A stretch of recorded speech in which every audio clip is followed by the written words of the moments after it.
वहीं आपको बता दें कि संभल जाने पर समाजवादी पार्टी अड़ी हुई है। सपा नेताओं को संभल जाने से दूसरी तरफ प्रशासन रोक रहा है। डीएम ने रोका, नेताओं को घर से ही निकलने नहीं दिया जा रहा है। माता प्रसाद के घर पर आज सुबह से ही पुलिस फोर्स तैनात कर दी गई। किसी की तरफ से कोई नोटिस नहीं आई है। माता प्रसाद का बयान भी सामने आया, लेकिन मेरे घर पे पुलिस फोर्स तैनात कर दी गई है। संभल जाने से हमें क्यों रोका जा रहा है? सरकार जानबूझकर हमें रोक रही है। वहीं आपको बता दें कि प्रशासन की तरफ से, डीएम की तरफ से साफ तौर से कर दिया गया है, बाहर से किसी भी पार्टी के राजनीतिक दल के लोगों की एंट्री पे बैन लगाया गया है। तो आज समाजवादी पार्टी का डेलीगेशन संभल जाना चाहता था, लेकिन अलग अलग जगहों पे उनको रोका गया। यूपी के लखनऊ से खबर आई, नेता विपक्ष हैं माता प्रसाद पांडे, वो भी इस डेलीगेशन के साथ संभल जाना चाह रहे थे, लीड कर रहे थे इस डेलीगेशन को, लेकिन आज सुबह से ही उनके घर पर पुलिस फोर्स तैनात कर दी गई, जिसके बाद इस मुद्दे को लेकर सियासत शुरू हो गई थी। वार पलटवार का जुबानी जंग एक सियासत में देखने को मिल रही थी कि हमें क्यों रोका जा रहा है संभल जाने से।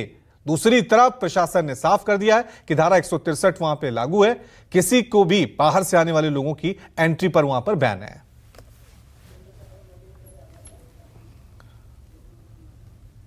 चलिए इस खबर पर और ज्यादा जानकारी के लिए सीधे रुक करते हैं। मेरे साथ मेरे दो सहयोगी बने हुए हैं, विमल कौशिक हमारे साथ संभल से बने हुए हैं और अशोक तिवारी हमारे साथ बने हुए हैं। अशोक, सबसे पहले आपकी तरफ ही मैं रुक कर लेता हूं, क्योंकि बेशक ये मुद्दा जो है संभल का है, लेकिन सियासत जो है लखनऊ में भी देखने को मिल रही है। सुबह से ही वहां पर पुलिस फोर्स तैनात कर दी गई है उन तमाम नेताओं के घर के बाहर जो संभल जाना चाह रहे थे। क्या अपडेट है आपके पास? देखिए, दरअसल सुबह सुबह सबसे पहले चूंकि जो ये प्रतिनिधि मंडल समाजवादी पार्टी का संभल जाने वाला था, इसकी अगुवाई माता प्रसाद पांडे जो कि नेता प्रतिपक्ष हैं वो, और इसके अलावा लाल बिहारी यादव जो कि विधान परिषद में नेता प्रतिपक्ष हैं, उनकी अगुवाई में ये प्रतिनिधि मंडल संभल जाने वाला था।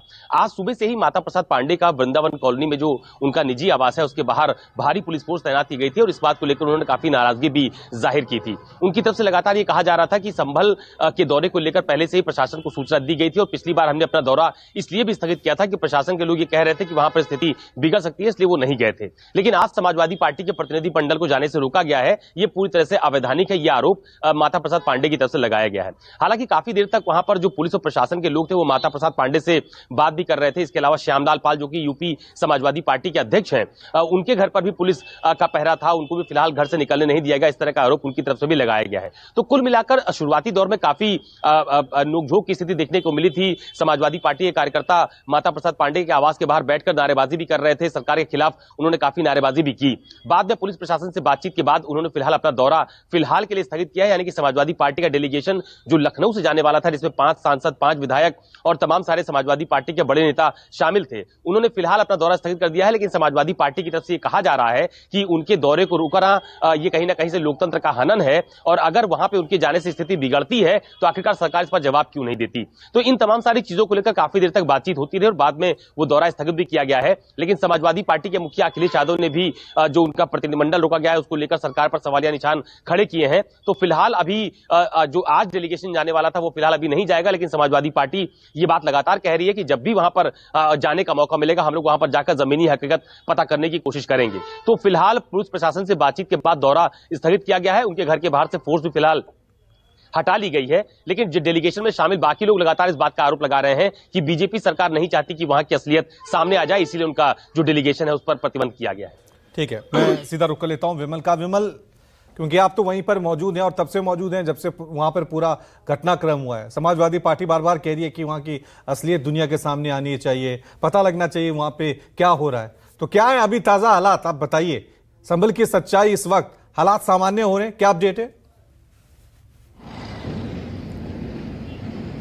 ये बिल्कुल देखिए, संभल जो है संभल तो रहा है, लेकिन इसकी कोई गारंटी नहीं है कि जिस तरीके से अभी पुलिस और प्रशासन की मौजूदगी है, 16 कंपनियां संभल में मौजूद है, तो पुलिस भी अभी, प्रशासन भी अभी ये समझने में लगा है कि क्या ये जो पुलिस की एक तरह से कहें कि पूरा संभल जो छावनी बना हुआ है उसकी वजह से ये पूरा शांति दिख रही है या फिर वाकई में संभल चुका है। प्रशासन की कोशिश यही है, तो लिहाजा ऐसे में जरा सी भी चूक बहुत भारी पड़ सकती है और यही वजह है कि प्रशासन अभी बिल्कुल भी छूट देने के मूड में नहीं है। इसीलिए जो प्रोहिबिटरी ऑर्डर थे 10 दिनों के लिए उन्हें बढ़ाया गया, प्रिकॉशंस जो बैन थे उन्हें 10 दिन के लिए बढ़ाया गया। और फिलहाल यही है कि यहाँ पर संभल में इंटरनेट का बैन तो खोला गया है, लेकिन धारा 163 बीएनएस की जो है वो लगी हुई है, तो लिहाजा कहीं पर भी भीड़ इकट्ठी नहीं होने दी जा रही। लोगों से लगातार यही अपील की जा रही है, क्योंकि इंटरनेट पर बैन हट गया है, तो ऐसे में कोशिश यह भी होगी कि लोग, क्योंकि ऐसे मौके पर कई बार देखा गया है कि अफवाहें फैलती हैं और अफवाहें से फिर से माहौल खराब हो जाता है। तो फिलहाल पुलिस और प्रशासन सिचुएशन को मॉनिटर कर रहा है और मॉनिटर के बाद ही ये चीजें क्लियर हो पाएंगी कि वाकई में संभल में पूरी तरह से शांति कायम है।